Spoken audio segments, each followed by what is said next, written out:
नमस्कार साथियों, मैं डॉक्टर सुदेश कांतेजा आप सभी का डीएस एकेडमी के इस ऑनलाइन प्लेटफॉर्म पर स्वागत करती हूँ। जैसा कि आप सभी देख रहे हैं, इस समय की जो क्लासों में हम चल रहे हैं रस संप्रदाय में भी आज की जो ये हमारी क्लास है ये अंतिम क्लास होगी। इससे पहले हम सभी रसों को पढ़ चुके हैं। बस एक तरीके से कहें तो जो आनंद में निर्वेद रूप से जो रस बचे हुए हैं, बस 3 रस हैं, हम उनको पढ़ेंगे और आनंद के साथ में मुझे नहीं लगता कि रस से आपका कोई भी प्रश्न यहाँ से बचेगा। किसी भी कंपटीशन की आप तैयारी कर रहे हैं, चाहे वो वनडे एग्ज़ाम में आते हो जैसे कि आपके लेखपाल, पुलिस या बाकी कोई भी एग्ज़ाम हो, टीजीटी पीजीटी के लिए तो आपके लिए क्लासेस पर्याप्त हैं ही। क्लास को शुरू करें इससे पहले हम आपको बता दें कि डीएस एकेडमी की तरफ से एक टेस्ट सीरीज चलाई जा रही है जो बहुत ही नवीन पैटर्न पर आधारित है। पूर्व में जो परीक्षाएं हुई हैं उनको आधार बनाकर ये टेस्ट सीरीज में जो प्रश्न हैं वो रखे जा रहे हैं। इसी के साथ में कहने के लिए तो जो टेस्ट सीरीज है वो टीजीटी पीजीटी नेट जेआरएफ और आपके किसी भी राज्य की हिंदी से जो शिक्षक संबंधी जो परीक्षाएं हैं उनके लिए महत्वपूर्ण है। ये जो टेस्ट सीरीज है ये असिस्टेंट प्रोफेसर तक की परीक्षाओं की जो प्रश्न है उनको भी कवर कर रही है। जो भी कैंडिडेट टेस्ट सीरीज ज्वाइन करना चाहता है, डिस्क्रिप्शन में कॉन्टैक्ट नंबर है, वो टेस्ट सीरीज ज्वाइन कर सकता है। टेस्ट सीरीज में हम आपको दे रहे हैं 50 टेस्ट पेपरों की श्रृंखला। 50 टेस्ट पेपर में प्रत्येक जो टेस्ट पेपर है उसमें 125 प्रश्न रखे गए हैं और संपूर्ण पाठ्यक्रम पर आधारित हैं। प्रत्येक टेस्ट पेपर में प्रश्नों का आधार जो है वो तीनों रूप का मिलेगा आपको, सरल भी, मध्यम भी और कठिन भी। प्रश्नों को किस तरीके से एक्सपर्ट आपसे घुमा के प्रश्न कर सकता है, आपको उत्तर आते हैं लेकिन उसके बाद भी आप भ्रमित हो जाते हैं।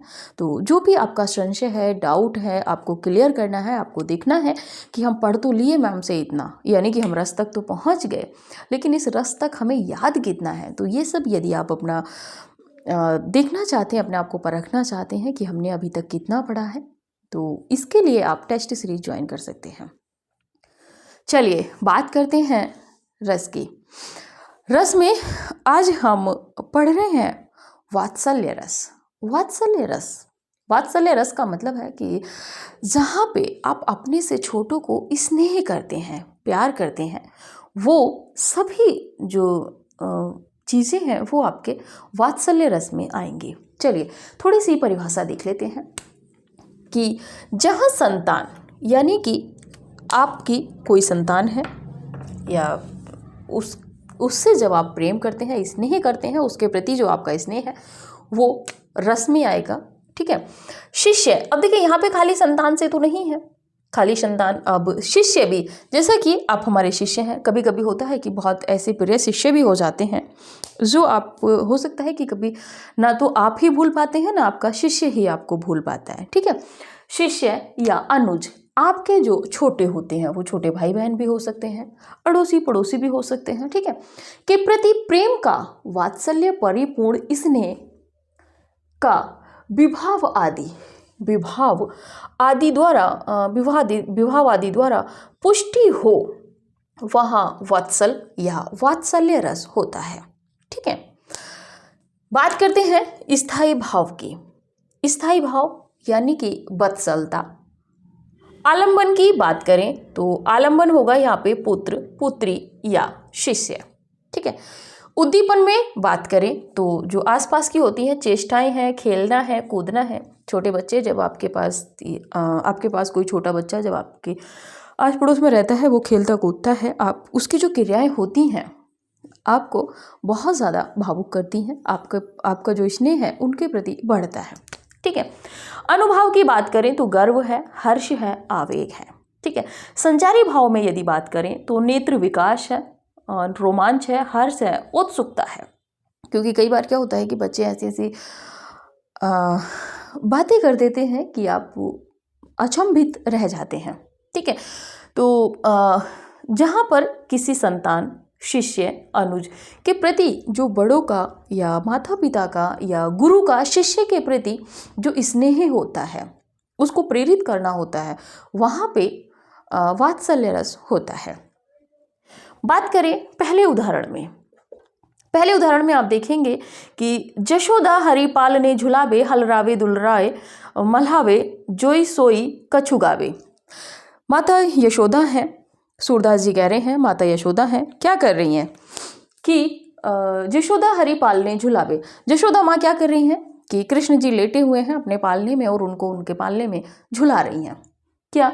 हलरावे दुलराए मल्हावे, हिला रही हैं पालने को, दुलार भी कर रही हैं कि बेटा सो जा। मल्हावे, गीत भी गा रही हैं, जोई सोई कछु गावे, मतलब वो कुछ के कुछ गा रही हैं, ठीक है, कि वो कृष्ण जो है वो सो जाए, ठीक है। तो ये प्रेम है। दूसरा है किलकत कान्हा घुटरुवन आवत, मणि में कनक नंद के आंगन, बिंब पकड़िए धावत। जो कृष्ण है उनका एक जो दृश्य है, ये सूरदास तो वात्सल्य रस के सम्राट कहे गए हैं, आप सभी जानते हैं, ठीक है। और इनसे माना भी जाता है कि जितना अच्छा सूर ने अंधे होकर कृष्ण का वर्णन किया है। अब आप ये कमेंट ना कीजिएगा कि मैम सूरदास की आंखें थी, कुएं में गिर गए थे तब अंधे हुए थे, कृष्ण जी ने उनको रोशनी दी थी, कृष्ण जी ने उनको निकाला था। ये सब किंवदंतियाँ हैं, ठीक है। जैसा आलोचकों ने लिख दिया हम भी वैसा ही पढ़ रहे हैं, लेकिन माना यह जाता है कि जो सूर थे वो जन्मांध ही थे, ठीक है। तो कृष्ण जी सूरदास जी लिख रहे हैं कि किलकत कान्हा घुटरू बनावत, किलकारी मारते हुए जो कान्हा है, जो कृष्ण है, वो घुटनों के बल चलते हुए आ रहे हैं। मणि में कनक नंद के आंगन, और मणि में उन्होंने जो एक तरीके से जो कंगन पहन रखे हैं, उनमें जो मोती हैं, उनकी जो चमक है जो पड़ रही है, नंद के आंगन बिंब पकड़िए धावत, और उनके जो बिंब है या खुद का भी जब बिंब पड़ता है तो उसको पकड़ने के लिए वो भाग रहे हैं, ठीक है, नंद के घर में। एक बात और यहाँ पे है कि जो वात्सल्य रस है,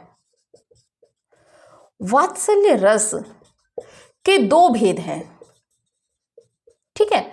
एक है संयोग और दूसरा है वियोग।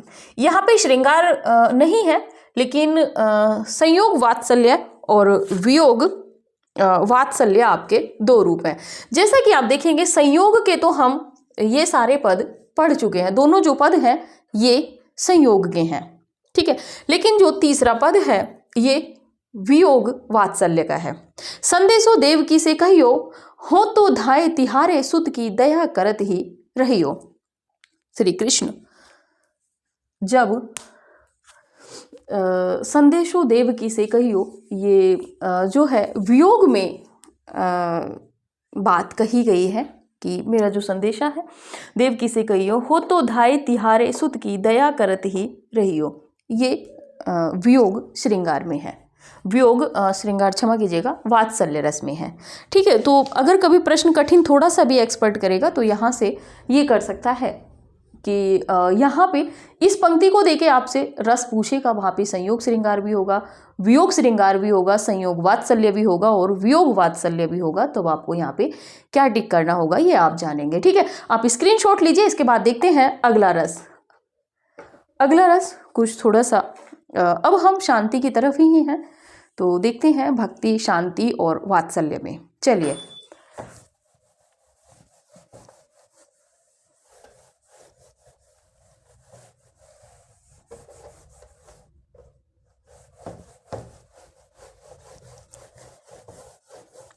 देखिए जो भी कैंडिडेट है टेस्ट सीरीज़ या कोई भी जानकारी लें तो इससे पहले आप व्हाट्सएप ग्रुप है डिस्क्रिप्शन में उसका लिंक शेयर किया हुआ है, टेलीग्राम भी और आपका व्हाट्सएप ग्रुप भी। तो व्हाट्सएप ग्रुप से आप ज्वाइन कर लीजिए।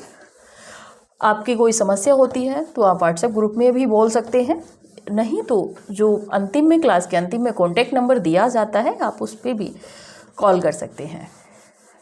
चलिए बात करते हैं यहाँ पे हम अगले रस की। अगला जो आपका रस है, अगला रस पढ़ते हैं शांत रस। शांत रस, शांत रस की बात करें तो काव्य में जहाँ मानसिक शांति, परिभाषा की बात करें, जिन काव्य पंक्तियों को पढ़कर हमारा जो मन है, जैसे कहते हैं ना कि मन चंचल है, मन बेचैन है, मन अशांत है, तो जिस काव्य को पढ़कर या सुनकर या देखकर, कुछ दृश्य को देखकर जब हमारा मन शांत हो जाता है, कहते हैं ना मेडिटेशन, तो मेडिटेशन कुछ नहीं है, आपका साहित्य है। ठीक है, चलिए बात करते हैं शांत रस में। तो काव्य में जहाँ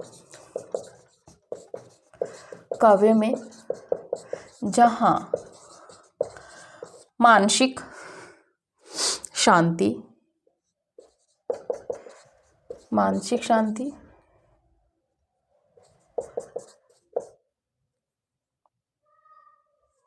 सांसारिक कीजिए, सांसारिक वैराग्य, ईश्वर भक्ति आदि का वर्णन दृष्टिगोचर हो,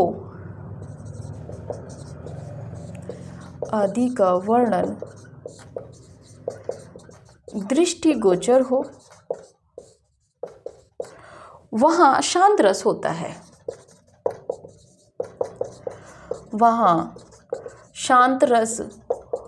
है, ठीक है। स्थायी भाव की बात करें, स्थायी भाव की यदि हम बात करेंगे तो यहाँ पे शम या निर्वेद। ठीक है, अगर किसी बच्चे ने ये प्रश्न पढ़ा हो कि शम को निर्वेद का स्थायी भाव किसने माना है, तो जरा कमेंट कीजिएगा। ठीक है, चलिए आगे बढ़ते हैं। आलंबन में बात करें, आलंबन में है आपका संसार से वैराग्य, ईश्वर से प्रेम। संसार से वैराग्य और ईश्वर से प्रेम। ईश्वर से प्रेम कीजिए, संसार में कुछ नहीं है, सब क्षण भंगुर है। उद्दीपन की बात करें, उद्दीपन में यदि बात करेंगे हम तो सज्जन है, सज्जन का मतलब सतजन। ठीक है, सत्संग है, तीर्थ यात्रा है, सत्संग है, तीर्थ यात्रा है। आजकल तो तीर्थ यात्राओं में भी बहुत ज़्यादा दुर्घटनाएं हो जाती हैं। कथाओं का श्रवण, कथाओं का श्रवण। ठीक है, अनुभव में संसार का त्याग है, शांत रस में संसार का त्याग, क्योंकि संसार क्या है, मोह माया है, संसार का त्याग। संचारी भाव की यदि बात करें तो संचारी भाव में यहाँ पे रहेगा हर्ष स्मृति निर्वेद, हर्ष स्मृति निर्वेद। ठीक है, चलिए शांत रस में बात करते हैं। तो पहला उदाहरण देखते हैं यहाँ पे।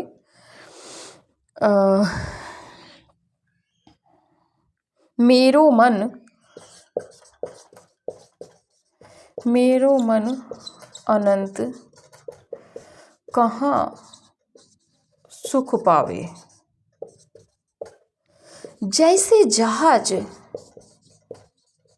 जैसे उड़ी जहाज को पंछी फिर जहाज पर आवे, जैसे उड़ी जहाज को पंछी फिर जहाज पर आवे, फिर जहाज पर आवे। ठीक है, दूसरा है मन पचते ही अवसर बीते, मन पछिते ही अवसर बीते, दुर्लभ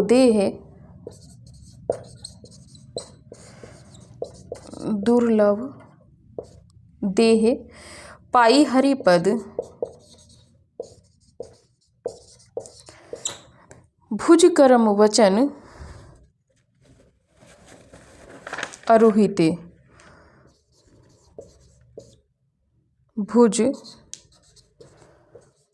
करम वचन अरोहिते।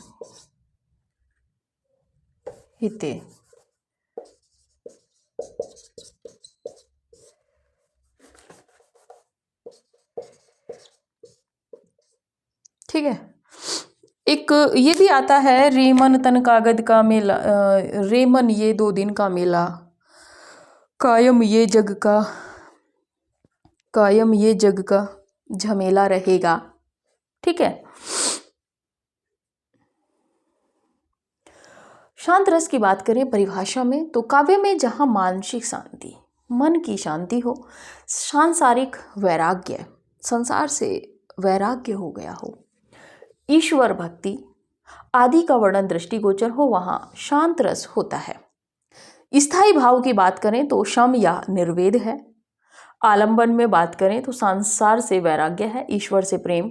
उद्दीपन में सज्जन है, सत्संग है, तीर्थ यात्रा है, कथाओं का श्रवण है। अनुभव की बात करें तो संसार का त्याग है, संचारी भाव में हर्ष, स्मृति, निर्वेद है। उदाहरण में देखेंगे, वैसे शांत रस और भक्ति रस दोनों में थोड़ी थोड़ी जो है वो समानता है। ठीक है, यहाँ पे क्या है कि यहाँ पे संसार से वैराग्य और ईश्वर से प्रेम होने की बात कही जाती है, और जो भक्ति है उसमें जो व्यक्ति है वो पूर्ण रूप से ईश्वर को समर्पित हो जाता है। यहाँ पे है कि वो मन की शांति के लिए, शांत रस का मतलब है कि खुद में शांति पाने के लिए वो ऐसा करता है।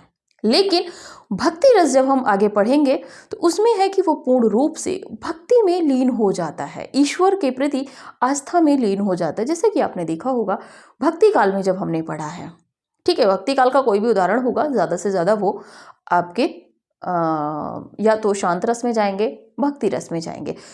ठीक है, चलिए वात्सल्य रस में भी जाएंगे, सुर तो है ही वात्सल्य के। रे मन अनंत कहाँ सुख पावे, जैसे उड़ी जहाज को पंछी फिरी जहाज पर आवे। सूरदास जी कह रहे हैं कृष्ण से कि मेरो मन अनंत कहाँ सुख पावे, हे कृष्ण मेरा मन अनंत है, बेचैन है, चंचल है, वो कहाँ सुख पा रहा है। जैसे उड़ी जहाज को पंछी, जब कोई समुद्र में जहाज होता है उस पर कोई पंछी बैठा हुआ होता है, तो जैसे उड़ी जहाज को पंछी फिर ही जहाज पर आवे, वो उड़ेगा जाएगा लेकिन फिर लौट के किस पे आएगा, फिर से वो जहाज पर ही आएगा। वैसे ही मेरा मन है। मन पछते ही अवसर बीते, मन पछते ही अवसर बीते, अवसर बीतने पे मन पछताता है। दुर्लभ देह पाई हरिपद, भुज करम वचन अरुहिते। तो ये इसमें जो है शांत रस है, आप इसका स्क्रीनशॉट लीजिए। इसके बाद में देखते हैं भक्ति रस। भक्ति रस थोड़ा सा महत्वपूर्ण है, और यहाँ पे आपके जो रस हैं वो कंप्लीट हो जाएंगे। ठीक है, रे मन ये 2 दिन का मेला। चलिए, अच्छी हैं काव्य पंक्तियां भी। रे मन ये 2 दिन का मेला रहेगा, कायम ये जग का झमेला रहेगा, किस काम है ऊंचा महल तू बनाएगा, रथ हाथियों का झुंड भी किस काम आएगा, तू खाली हाथ आया था खाली हाथ जाएगा, सफ़र में तेरे सवारी के खातिर कंधों पे ठटरी का ठेला रहेगा। ठटरी आप पता ही है लकड़ी की जो अर्थी होती है, ठेला रहेगा, रे मन ये 2 दिन का मेला रहेगा। तो ये भी शांत रस है अगर देखा जाए तो इसमें, क्योंकि मन, व्यक्ति का मन है वो चंचल है, वो चाहता है कि मैं ये भी कर लूँ ये भी कर लूँ, लेकिन अंतिम समय में उसको समझ में आता है कि जो किया था सब व्यर्थ था। चलिए आगे बात करते हैं अगले रस में। अगला जो रस है भक्ति रस। भक्ति रस यानी कि ईश्वर की भक्ति, भक्ति रस। चलिए, जहाँ पर ईश्वर के प्रति, जहाँ पर ईश्वर के प्रति अनुराग और समर्पण, अनुराग और समर्पण के भाव की परिपुष्टि होती है, समर्पण के भाव की परिपुष्टि होती है, वहाँ भक्ति रस होता है, वहाँ भक्ति रस होता है। स्थायी भाव, ईश्वरीय अनुराग देव या रति, ईश्वरीय अनुराग देव यानी कि अपने देव के प्रति, अनुरक्त होना या रति। ठीक है, यहाँ पे कामदेव वाले रति से ना जाइएगा। ठीक है, आलम्बन की बात करें, पूर्ण रूप से विरक्त हो, पूर्ण रूप से आसक्त हो जाना, ईश्वर के प्रति अनुराग में पड़ जाना, परमेश्वर, अवतार या गुरुजन। आजकल तो गुरुजन भी बहुत अजीबोगरीब हो रहे हैं, नाम स्मरण देते हैं और उसके बाद पता चलता है कि जेल में वही बंद हैं।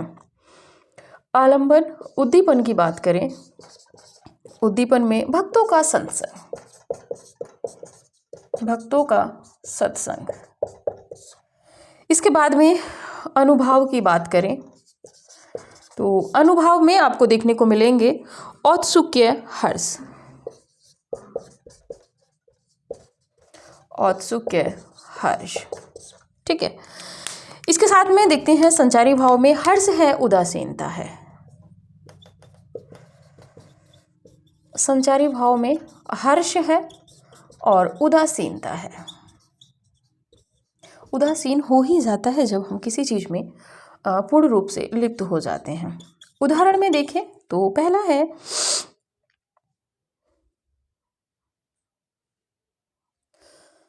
बहुत अच्छा है, उल्टा नाम जपत जग जाना,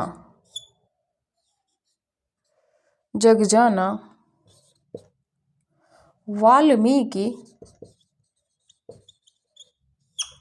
वाल्मीकि भय भ्रम समाना। आप सभी समझ गए होंगे ये कब का है। मेरे तो गिरधर गोपाल, मीराबाई का कोई भी पद हो भक्ति से परिपूर्ण है। मेरे तो गिरधर गोपाल दूसरा ना कोई।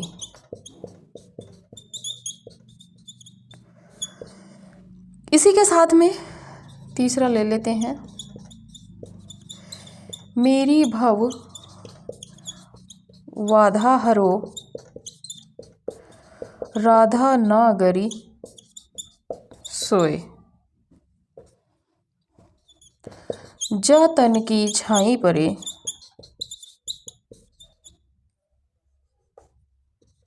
झाई परे श्याम हरित दुति होए। ठीक है, चलिए इसको स्पष्ट करते हैं और यहाँ पे आपकी रस की जो क्लास है वो कंप्लीट हो जाएगी। भक्ति रस, भक्ति का मतलब है कि किसी के प्रति भी भक्ति या किसी के नाम का स्मरण करना। ऐसा नहीं है अंधभक्ति ना करो, ठीक है, आजकल अंधभक्ति बहुत होती है, लेकिन यहाँ पे भक्ति की बात हो रही है। भक्ति रस जहाँ पर ईश्वर के प्रति अनुराग और समर्पण। यहाँ पे देखिए, इससे पहले जब हमने देखा था, आपने देखा होगा शांत रस में, तो वहाँ पे क्या था कि वो अपने मन को शांत करने के लिए या शांतपूर्ण काव्य को पढ़ने के लिए, ठीक है, जहाँ से उसको लगे कि बहुत ज़्यादा मन चंचल हो रहा है, बेचैन हो रहा है, उथल पुथल मच रही है, तो वो कुछ क्षणिक समय के लिए संसार से वैराग्य या एक तरीके से कहें तो उन तथ्यों का सहारा लेता था कि जिससे मन को शांति मिले, मानसिक रूप से उसका जो मन है, जो मस्तिष्क है वो शांत रहे। लेकिन यहाँ पे क्या है, यहाँ पे भक्ति है। भक्ति भी किस प्रकार की है, यहाँ पे जो भक्ति की बात हो रही है वो है कि पूर्ण रूप से ईश्वर के प्रति समर्पण होना, किसी भी नाम के स्मरण को अपने आप में ग्रहण करके जिससे जीवन में कुछ परिवर्तन आए। तो यहाँ पे है कि जहाँ पर ईश्वर के प्रति अनुराग और समर्पण के भाव की परिपुष्टि होती है वहाँ भक्ति रस होता है। स्थायी भाव की बात करें, ये महत्वपूर्ण है, ईश्वर या अनुराग, देव या रति। आलम्बन की बात करें, रति यानी कि रत हो जाना, किसमें, ईश्वर में, ईश्वर के प्रति रति, ईश्वर में रत हो जाना ही रति का भाव है। ठीक है, यहाँ पे कामदेव की पत्नी से यहाँ पे जो उसका अर्थ है नहीं लेंगे। आलम्बन की बात करें तो परमेश्वर, अवतार, गुरुजन। ईश्वर, परम ईश्वर या अवतार, कोई भी सगुण रूप। परमेश्वर में आप निर्गुण रूप को रख सकते हैं, जो आपके सूफियों का है और संतों का है, निर्गुण वालों का है, जैसे कि कबीर हैं। अवतार, अवतार में आप सगुण को रख सकते हैं, जैसे कि अवतार रूप उन्होंने रखा है, कृष्ण है, राम है, तुलसी है, सूरदास ने रखा है। गुरुजन, आप किसी के भी नाम का स्मरण कर सकते हैं, जैसा कि आप देखेंगे कि सिख संप्रदाय में गुरु नाम स्मरण गुरु ग्रंथ साहिब जी को स्मरण किया जाता है। ठीक है। उद्दीपन में बात करेंगे तो भक्तों का सत्संग, भक्तों का सत्संग हर संप्रदाय में, हर क्षेत्र, हर किसी धर्म का अपना होता है। आप किसी में भी रहें, यानी कि आप उस सत्संग में ईश्वर की ही आराधना करते हैं। अनुभाव, औत्सुक्य, हर्ष। संचारी भाव की बात करें तो हर्ष है, उदासीनता है। हर्ष तो होता ही है, हर्ष कई बार क्या होता है कि यहाँ से भी प्रश्न बन जाएगा निम्नलिखित में से हर्ष किसका संचारी भाव नहीं है। उदासीनता, आप जब आपने देखा होगा कई बार क्या होता है कि जब आप किसी प्रवचन में बैठते हैं या कहीं गुरुद्वारे में या किसी अन्य स्थल पर जब आप बैठते हैं, ईश्वर के प्रति जब आप अपने आप को समर्पित कर देते हैं, तब आपने देखा होगा कि आपका जो मन है, आपकी आंखों से स्वतः आंसू निकलने लगते हैं। तो वहाँ पे उदासीनता है। आप सोचते हैं कि झमेले का संसार है, क्या मतलब है इससे। ठीक है, तो ये है उदासीनता। आते हैं उदाहरण पे। उदाहरण पे बात करें तो उल्टा नाम जपत जग जाना, वाल्मीकि भय भ्रम समाना। आपने देखा होगा कि वाल्मीकि जो थे, अंगुली माल करके उनको कहा जाता था कि वो उंगलियां काटते थे, वो मतलब लूटते थे राहगीरों को। ये वाला प्रसंग उनके विषय में आता है। फिर उन्होंने कहा कि इस तरीके से, तो उन्होंने कहा कि नहीं, कौन है, क्या है, मैं नहीं जानता। तो राम के जो गुरु थे उन्होंने कहा था कि तुम क्या कहते हैं, वो मारते थे, मार के उनके हड्डियों को, मतलब उनके जो शीश होते थे उनको कहीं पे रखते थे। तब उन्होंने उनको बताया कि तुम मरेगा उल्टा नाम जपो, उल्टा नाम जपत जग जाना। उल्टा नाम यानी कि मरा का जब हम करेंगे तो उसका उल्टा नाम राम हो जाएगा, और उसी को जपते जपते वो वाल्मीकि भय भ्रम समाना। ठीक है। दूसरा उदाहरण है, मेरे तो गिरधर गोपाल दूसरा ना कोई। मीरा बाई कहती है कि मेरे तो गिरधर गोपाल दूसरा ना कोई। ठीक है, ईश्वर के प्रति अनुरक्त है पूर्ण रूप से। मेरी भव बाधा हरो, राधा नागर सोए, जातन की झाई पड़े, श्याम हरित दुति होए। हे मेरी भव बाधा हरो, राधा नागरी सोई। सभी में मंगलाचरण है ये बिहारी सत्सई का, लेकिन इसमें भी भक्ति रस है। तो ये जो है आपके, जहाँ पे आपको लगे कि ईश्वर के प्रति समर्पण भाव है, तो वहाँ पे भक्ति रस होगा। जहाँ पे आपको लगेगा कि मन वैराग्य में है, मन वैराग्य में है, चंचलता में है, कुछ समय के लिए एक तरफ जाता है, फिर दूसरी तरफ वहीं आ जाता है, तो वहाँ पे आप देखेंगे कि आपका शांत रस है। और जहाँ पे किसी अनुज के प्रति, किसी आपने देखा होगा कि शूर और तुलसी ने बहुत ज़्यादा क्या कहते हैं, वात्सल्य का वर्णन किया है, तब आप वहाँ पे रखेंगे। नरोत्तम स्वामी जी ने भी किया है। मैं ये नहीं कह रही हूँ कि खाली सूरदास ने ही किया है, अष्टछापीय कवियों ने बहुत ज़्यादा किया है, जो कृष्ण भक्ति कवि हैं। लेकिन राम भक्त कवि में तुलसीदास जी ने भी राम के जो दांत निकलने का वर्णन भी बहुत अच्छा किया है। तो वहाँ पे वात्सल्य रस है, लेकिन यहाँ पे भक्ति रस है। आप इसका स्क्रीनशॉट ले लीजिए, क्योंकि आपके जो रस हैं वो यहाँ पे कंप्लीट हो जाते हैं। और इसके बाद यदि जो अन्य पद रहेंगे इनसे संबंधित, वो आपको व्हाट्सएप ग्रुप में मिलेंगे। इससे ज़्यादा हम यहाँ पे नहीं पढ़ाएंगे। बात कर ले, आपको जो कॉल करना रहेगा किसी भी चीज़ के लिए, टेस्ट सीरीज या बैच या किसी भी जानकारी के लिए, तो 9568802463 पे आप हमें कॉल करेंगे। ठीक है। टेस्ट पेपर के लिए आपको क्या है कि आप इसी नंबर पे कॉल कीजिएगा। यदि आपको डेमो टेस्ट पेपर लेना है, तब भी आप इसी नंबर पे व्हाट्सएप मैसेज देंगे। आप व्हाट्सएप मैसेज देंगे TGT PGT demo test paper के लिए, तब आपको यहाँ से डेमो टेस्ट पेपर दे दिया जाएगा। ठीक है। हमारा ये नहीं है कि टेस्ट पेपर जो है वो पब्लिकली नहीं, आपको इसी नंबर पे टेस्ट पेपर दिया जाएगा। ठीक है। टेस्ट पेपर एकदम नवीन पैटर्न पर आधारित है। टेस्ट पेपर, सुबह टेस्ट पेपर दिया जाता है, शाम को उसकी उत्तर कुंजी दी जाती है। जो टेस्ट पेपर हो गए हैं वो आपको एक साथ प्रेषित कर दिए जाएंगे। बाकी के जो टेस्ट पेपर है वो आपको साप्ताहिक रूप से मिलते रहेंगे। सप्ताह में 2 टेस्ट पेपर भी हो जाते हैं, किसी कारणवश कभी कभी एक ही टेस्ट पेपर भी हो पाता है। ठीक है, तो अभी की जो क्लास है हमारी रस संप्रदाय, यहाँ पे आपका पूर्ण रूप से समाप्त हुआ है। रस संप्रदाय किसने कितने रस माने हैं, संचारी भाव या बाकी का भी जो तथ्य थे महत्वपूर्ण थे, वो सब हमने पहले क्लासों में करा दिए थे। यहाँ पे आपकी जो रस की क्लास है वो पूर्ण हो जाती है, यानी कि रस संप्रदाय आपका समाप्त हुआ। जो टीजीटी पीजीटी ही नहीं, आपके हायर लेवल का भी जो रस संप्रदाय शुरू में हमने पढ़ाया था बहुत महत्वपूर्ण था, तो वो कंप्लीट हुआ है। देखेंगे अगली क्लास किस तथ्य को लेके आते हैं, अलंकार या छंद। ठीक है, तो चलिए अभी की क्लास यहीं तक, मिलते हैं अगली क्लास में अगले नए तथ्य के साथ में। तब तक के लिए नमस्कार।